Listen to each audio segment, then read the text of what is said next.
નમસ્કાર વિદ્યાર્થી મિત્રો, ધોરણ 10 વિજ્ઞાનની અંદર હવે આપણો છેલ્લો પાઠ છે, આ પાંચમો પાઠ તત્વોનું વર્ગીકરણ જોવાના છીએ આપણે। તત્વોનું આવર્તનીય વર્ગીકરણ શરૂઆત કરીએ। પાઠની આપણો પહેલો સવાલ છે કે ખૂબ જ મોટી સંખ્યામાં તત્વોની જેમ જેમ શોધ થતી ગઈ તેમ તેમ એની સંખ્યા વધતી ગઈ, એટલા માટે આ ખૂબ જ મોટી સંખ્યામાં જે તત્વો શોધાયા તેનો અભ્યાસ કેવી રીતે સરળ બન્યો।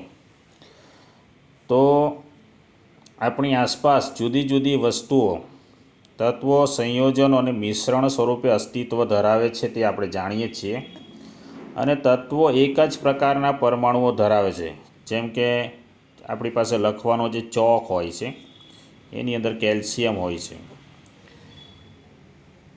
લોખંડ છે એની અંદર આયરન હોય છે, એવી રીતે તત્વો એક જ પ્રકારના પરમાણુઓ ધરાવે છે।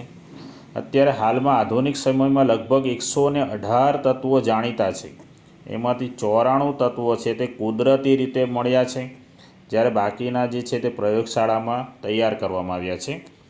આ બધા જ તત્વો જુદા જુદા ગુણધર્મો ધરાવે છે, અને જેમ જેમ જુદા જુદા તત્વોની શોધ થતી ગઈ તેમ તેમ વૈજ્ઞાનિકો પાસે તત્વોના ગુણધર્મોની વધુને વધુ માહિતી ભેગી થતી ગઈ। તો આ માહિતીઓની વ્યવસ્થિત ગોઠવણી કરવી ખૂબ જ જરૂરી બની। તેથી તેઓએ એ તત્વોના ગુણધર્મોમાં કોઈ પ્રકારનો પાત એટલે કોઈ પ્રકારની ડિઝાઇન અથવા તો ગુણધર્મો શોધવાનું શરૂ કર્યું। આ ગુણધર્મોની કોઈ ચોક્કસ પ્રકારની પેટર્ન પરથી આટલી મોટી સંખ્યામાં તત્વોનો અભ્યાસ સહેલો બન્યો। તો વૈજ્ઞાનિકોએ જુદા જુદા તત્વોનું વર્ગીકરણ શાના આધારે અને સૌપ્રથમ કયા પ્રકારે કર્યું હતું તે। વૈજ્ઞાનિકોએ જુદા જુદા તત્વોનું વર્ગીકરણ એના ગુણધર્મોને આધારે કર્યું, અને અવ્યવસ્થિતમાંથી વ્યવસ્થિત ક્રમિક ગોઠવણી એ લોકોએ મેળવી। વૈજ્ઞાનિકોએ સૌપ્રથમ જાણીતા તત્વોનું પહેલાં તો ધાતુ અને અધાતુ એમ બે પ્રકારે વર્ગીકરણ કર્યું। પછી જેમ જેમ આધુનિક સંશોધનો થતા ગયા તેમ તેમ તત્વો અને તેના ગુણધર્મો વિશે જ્ઞાન વધતું ગયું, સાથે સાથે વર્ગીકરણ માટેના વધુ પ્રયત્નો પણ થતા ગયા। હવે આવે છે તત્વોનું વર્ગીકરણ કરનાર વૈજ્ઞાનિક છે ડોબ્રેનર। ડોબ્રેનરની ત્રિપુટી એટલે શું તે સમજાવવાનો પ્રયત્ન કરીએ આપણે। તો જર્મન વૈજ્ઞાનિક છે ડોબ્રેનર, જેણે સમાન ગુણધર્મો ધરાવતા તત્વોને એક જૂથમાં ગોઠવવાનો પ્રયત્ન કર્યો। તેણે 3 તત્વો ધરાવતા, યાદ રાખો મિત્રો, ખાસ 3 તત્વો ધરાવતા કેટલાક જૂથોને ઓળખી બતાવ્યા। આ 3 તત્વો ધરાવતા જૂથને ત્રિપુટી કહેવામાં આવે છે। 3 તત્વો ધરાવતા જૂથને ત્રિપુટી કહેવામાં આવે છે। તો એ ત્રિપુટીનો નિયમ છે કે ત્રિપુટીના 3 તત્વોને તેમના પરમાણુય દળના ચડતા ક્રમમાં ગોઠવતા મધ્યમાં રહેલા તત્વોનું પરમાણુય દળ અન્ય 2 તત્વોના પરમાણુય દળના સરેરાશ જેટલું હોય છે। એટલે કે મિત્રો અહીં ઉદાહરણ પણ છે જ, આપણે એને પણ જોઈ લઈશું એટલે ખ્યાલ આવશે કે એ 3 તત્વો એટલે લિથિયમ, સોડિયમ અને પોટેશિયમ લીધા ડોબ્રેનરે। તો લિથિયમનું પરમાણુય દળ છે 6.9, સોડિયમનું છે 23 અને પોટેશિયમનું છે 39। એમાંથી જે પહેલું અને છેલ્લું જે છે 6.9 અને 39 એની સરેરાશ, તો એની સરેરાશ થાય છે 22.95 એટલે લગભગ 23 જેટલી। એટલે કે ડોબ્રેનરે જણાવ્યું કે આ જે પહેલું અને છેલ્લું છે એની સરેરાશ જેટલું જ આ મધ્યમાં રહેલા પરમાણુના દળ જેટલું એની સરેરાશ હોય છે।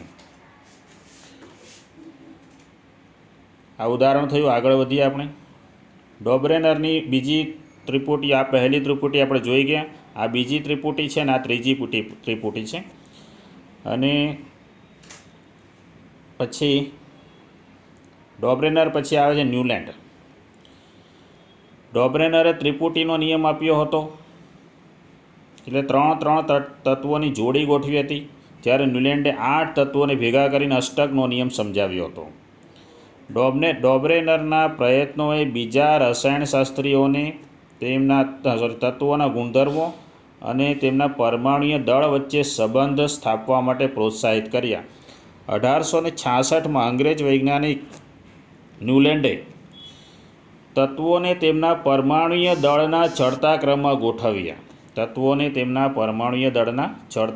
ગોઠવ્યા હતા અને તેણે સૌથી ઓછા પરમાણુય દળ ધરાવતા તત્વ હાઇડ્રોજનથી શરૂઆત કરી અને 56મા તત્વ, ન્યૂલેન્ડના સમયમાં માત્ર 56 તત્વોની શોધ થઈ હતી, તો 56મા તત્વ થોરિયમ સુધી એણે કાર્ય પૂર્ણ કર્યું. અને ન્યૂલેન્ડે નોંધ્યું કે આ ગોઠવણીમાં પ્રત્યેક 8મા તત્વના ગુણધર્મ એ પ્રથમ તત્વના ગુણધર્મ સાથે સમાનતા ધરાવે છે. અને ન્યૂલેન્ડે એને સંગીતના સુરો સાથે એની સરખામણી કરી અને અષ્ટકનો નિયમ રજૂ કર્યો. એ અષ્ટકનો નિયમ કેવો છે તે આપણે જોઈએ કે તત્વોને જ્યારે તેમના પરમાણુય દળના ચડતા ક્રમમાં ગોઠવવામાં આવે ત્યારે કોઈ એક તત્વથી 8મા ક્રમે આવતું તત્વ સમાન ગુણધર્મો ધરાવે છે. આ અષ્ટકનો નિયમ છે. તો જેમ કે અત્યારે તમે જુઓ કે આ ઉદાહરણ છે આપણી પાસે, આ પહેલું છે, આ બીજું, આ ત્રીજું, ચોથું, પાંચમું, છઠ્ઠું અને આ 7 તત્વો. એના પછી 8મું જ આવે છે F, ફ્લોરિન. તો હાઇડ્રોજન, ફ્લોરિન અને નીચે આવે છે ક્લોરિન. એ ત્રણેના ગુણધર્મો સમાન છે, આ ત્રણના ગુણધર્મો સમાન છે, આ ત્રણના ગુણધર્મો સમાન છે. આવી વાત ન્યૂલેન્ડે કરી હતી. તો ન્યૂલેન્ડના અષ્ટકમાં લિથિયમ અને સોડિયમ, તો લિથિયમ અને સોડિયમના ગુણધર્મો સમાન છે. લિથિયમ પછી 8મા ક્રમે આવતું તત્વ સોડિયમ છે. આ જ પ્રમાણે બેરિલિયમ અને મેગ્નેશિયમ, આ બેરિલિયમ અને મેગ્નેશિયમના ગુણધર્મો સમાન છે. આપણે વાત કરી ગયા. હવે ન્યૂલેન્ડ પછી હવે આ વૈજ્ઞાનિક આવે છે મેન્ડેલિફ. તો મેન્ડેલિફે કેવી રીતે આવર્ત કોષ્ટક બનાવ્યું હતું તત્વોના વર્ગીકરણ માટે તે જોઈશું, અથવા તો તત્વોના વર્ગીકરણમાં મેન્ડેલિફનું યોગદાન જોઈશું આપણે. તત્વના વર્ગીકરણનો મુખ્ય શ્રેય સૌથી વધુ મહેનત કરી હતી રશિયન રસાયણશાસ્ત્રી મેન્ડેલિફ. મેન્ડેલિફે તત્વોને તેમના મૂળભૂત ગુણધર્મો, પરમાણુય દળ અને રાસાયણિક ગુણધર્મોમાં સમાનતાને આધારે ગોઠવણી કરી. ખૂબ જ અગત્યનો મુદ્દો છે કે મેન્ડેલિફે તત્વોની ગોઠવણી કેવી રીતે કરી. મેન્ડેલિફે તત્વોના વર્ગીકરણના કાર્યની શરૂઆત કરી ત્યારે 63 તત્વો જાણીતા હતા. અને મેન્ડેલિફે તત્વોના પરમાણુય દળ તેમજ ભૌતિક અને રાસાયણિક ગુણધર્મો વચ્ચેનો સંબંધ તપાસ્યો.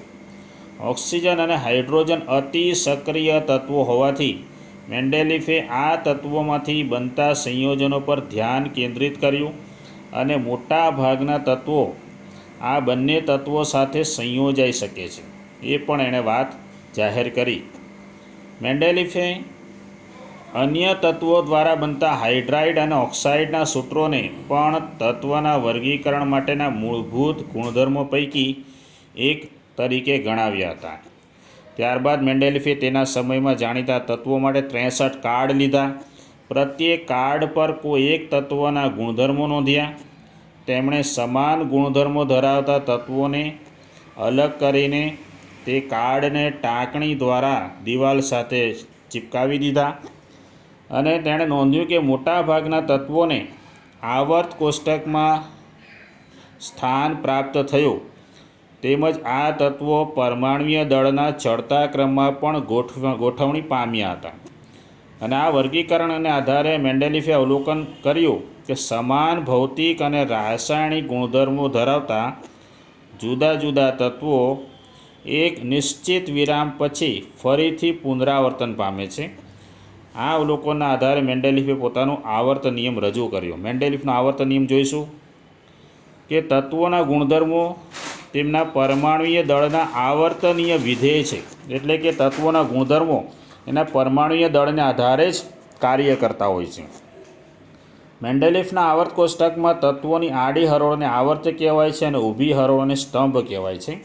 આ જે ઊભી હરોળ છે એ બધી સ્તંભ છે અને આ જે આડી હરોળ છે તેને આવર્ત કહેવામાં આવે છે. આ છે મેન્ડેલિફનું આવર્ત કોષ્ટક. આપણે જો કે લખવાનું નથી, ટૂંકનો લખવાની છે. મેન્ડેલિફના આવર્ત કોષ્ટકની કેટલીક વિસંગતતાઓ એટલે કે કેટલીક ખામીઓ જોઈશું. તો આવર્ત કોષ્ટકમાં તત્વોની ગોઠવણી દરમિયાન કેટલાક તત્વોના સ્થાન અંગે વિસંગતતા જોવા મળી અને તે જેમાં અંશતઃ વધુ પરમાણુય દળ ધરાવતા તત્વને ઓછું પરમાણુય દળ ધરાવતા તત્વ કરતાં પ્રથમ મૂકવું પડ્યું. અહીં ક્રમ બદલવો પડ્યો જેથી સમાન ગુણધર્મો ધરાવતા તત્વો એકબીજા સાથે ગોઠવી શકાય. જેમ કે કોબાલ્ટ છે, એનો પરમાણુય દળ છે 58.9, એને આવર્ત કોષ્ટકમાં નિકલ કરતાં પહેલું મૂકવું પડ્યું. અને ટેલુરિયમ અને આયોડિન માટે પણ આમ જ બન્યું. એ એની વિસંગતતા હતી.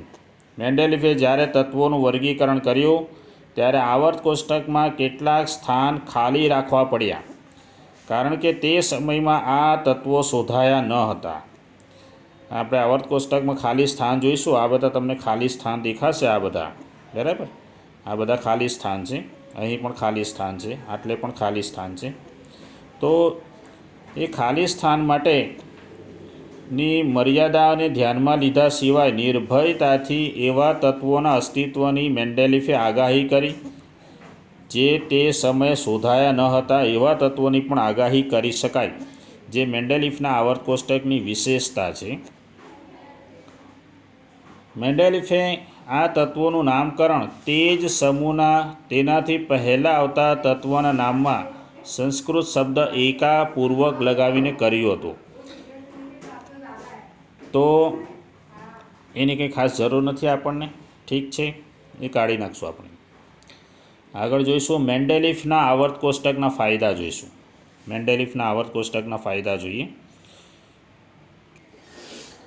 તો મેન્ડેલિફના આવર્ત કોષ્ટકના ફાયદા જોઈશું.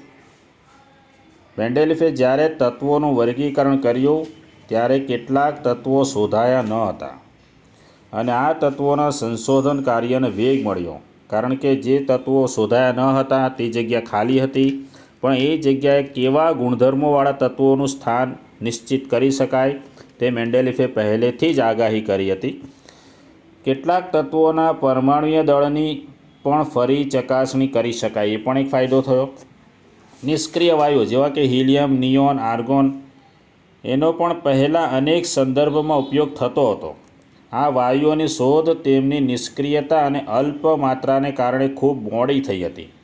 પરંતુ મેન્ડેલિફના આવર્ત કોષ્ટકની એક વિશેષતા એ પણ છે કે આ વાયુઓની શોધ થયા પછી આવર્ત કોષ્ટકમાં કોઈ પણ પ્રકારની ખલેલ પહોંચાડ્યા વગર સરળતાથી તેમને અલગ સમૂહમાં ગોઠવી શકાય. આ પણ એક વિશેષતા છે નિષ્ક્રિય વાયુ તત્વો માટેની.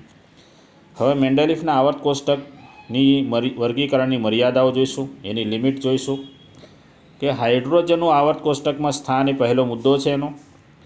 હાઇડ્રોજનની ઇલેક્ટ્રોન રચના આલ્કલી ધાતુ તત્વોને મળતી આવે છે. આલ્કલી ધાતુ તત્વોની જેમ હાઇડ્રોજન પણ હેલોજન, ઓક્સિજન અને સલ્ફર સાથે સમાન આણ્વીય સૂત્ર ધરાવતા સંયોજનો બનાવે છે. જોઈ શકો છો આ 3 હાઇડ્રોજન છે તે ક્લોરિન, ઓક્સિજન, સલ્ફર એ બધા સાથે સંયોજન બનાવે છે. અને આમ હાઇડ્રોજનના કેટલાક ગુણધર્મો આલ્કલી ધાતુ તત્વો સાથે સમાનતા ધરાવતા હોવાથી તેને આલ્કલી સમૂહમાં મૂકવું જોઈએ. ખાસ યાદ રાખો કે હાઇડ્રોજન છે એને ખરેખર આલ્કલી સમૂહમાં મૂકવું જોઈએ, પરંતુ હાઇડ્રોજન એ ક્લોરિન, બ્રોમિન અને આયોડિન એટલે કે હેલોજન તત્વો સાથે હેલોજન તત્વોની જેમ દ્વિપરમાણુય અણુ સ્વરૂપે અસ્તિત્વ ધરાવે છે. ખરેખર એને આલ્કલી સમૂહમાં મૂકવું જોઈએ, પરંતુ એ દ્વિપરમાણુય અણુ સ્વરૂપે અસ્તિત્વ ધરાવે છે. હાઇડ્રોજન હેલોજન તત્વોની જેમ ધાતુઓ અને અધાતુઓ સાથે સંયોજાઈને અનુક્રમે આયનિક અને સહસંયોજક બંધ બનાવે છે. આમ હાઇડ્રોજનના કેટલાક ગુણધર્મો હેલોજન તત્વો સાથે પણ સમાનતા ધરાવતા હોવાથી તેને હેલોજન સમૂહમાં પણ મૂકી શકાય. એટલા માટે જ આવર્ત કોષ્ટકમાં હાઇડ્રોજનનું સ્થાન હંમેશા વિવાદાસ્પદ એટલે કે ચર્ચાસ્પદ રહ્યું છે કે તેને ક્યાં મૂકવો જોઈએ. પછી સમસ્થાનિકોના સ્થાનને આધારે મેન્ડેલિફના આવર્ત કોષ્ટકની મર્યાદા જોઈશું. મેન્ડેલિફે તત્વોનું વર્ગીકરણ કર્યું તે પછી લાંબા સમય પછી સમસ્થાનિકોની શોધ થઈ. હવે સમસ્થાનિકોને કહેવાય તો એક જ તત્વના જુદા જુદા પરમાણુ કે જેમના પરમાણુય ક્રમાંક સમાન હોય પરંતુ પરમાણુય દળ અસમાન હોય, પરમાણુય ક્રમાંક સમાન પરંતુ પરમાણુય દળ અસમાન હોય તેવા તત્વોને એકબીજાના સમસ્થાનિકો કહેવાય. કોઈપણ તત્વના સમસ્થાનિકોના રાસાયણિક ગુણધર્મો હંમેશા સમાન હોય પરંતુ તેના પરમાણુય દળ હંમેશા જુદા જુદા હોય છે. આમ બધા તત્વોના જુદા જુદા સમસ્થાનિકો મેન્ડેલિફે સૂચવેલા આવર્ત નિયમનું ઉલ્લંઘન કરે છે, પાલન કરતા નથી. આથી સમસ્થાનિકોને આવર્ત કોષ્ટકમાં સ્થાન આપવું લગભગ અશક્ય બન્યું. મેન્ડેલિફના આવર્ત કોષ્ટકમાં સ્થાન આપવું અશક્ય બન્યું હતું. હવે તત્વોના પરમાણુય દળની અનિયમિતતાના આધારે મેન્ડેલિફની મર્યાદા જોઈશું. એક તત્વથી બીજા તત્વ તરફ આગળ વધીએ તો પરમાણુય દળમાં વધારો થાય તે અનિયમિત હતો. આથી અનુમાન લગાવવું મુશ્કેલ થઈ ગયું હતું કે કોઈ પણ બે તત્વોની વચ્ચે બીજા કેટલા તત્વો મળી શકે એ પણ એની એક મર્યાદા હતી. તો મિત્રો અહીં સુધી જોઈશું આપણે. હવે પછી આપણે આજે ખાસ કરીને યાદ રાખો, આપણે સૌથી પહેલાં કયા વૈજ્ઞાનિકની વાત કરી હતી? તો એ હતો ડોબરેનર. યાદ કરો, ડોબરેનરની વાત કરી હતી આપણે. ડોબરેનર છે આપણી પાસે, અને એનો ત્રિપુટીનો નિયમ શીખી ગયા. એના પછી આવે છે ન્યૂલેન્ડ, જેણે અષ્ટકનો નિયમ આપ્યો હતો. આ ન્યૂલેન્ડ એણે અષ્ટકનો નિયમ આપ્યો. અને છેલ્લે ત્રીજો આપણે વૈજ્ઞાનિક જોઈ ગયા હતા મેન્ડેલિફ, જેનું વર્ગીકરણ કોષ્ટક ખૂબ જ પ્રચલિત બન્યું. અને હવે પછી મેન્ડેલિફ પછી હવે શરૂઆત થાય છે તે છે આપણી પાસે આધુનિક આવર્ત કોષ્ટક. આધુનિક આવર્ત કોષ્ટક એના વિશે આપણે આવતા વિડીયોમાં શીખીશું. તો ત્યાં સુધી રજા આપજો. આવજો.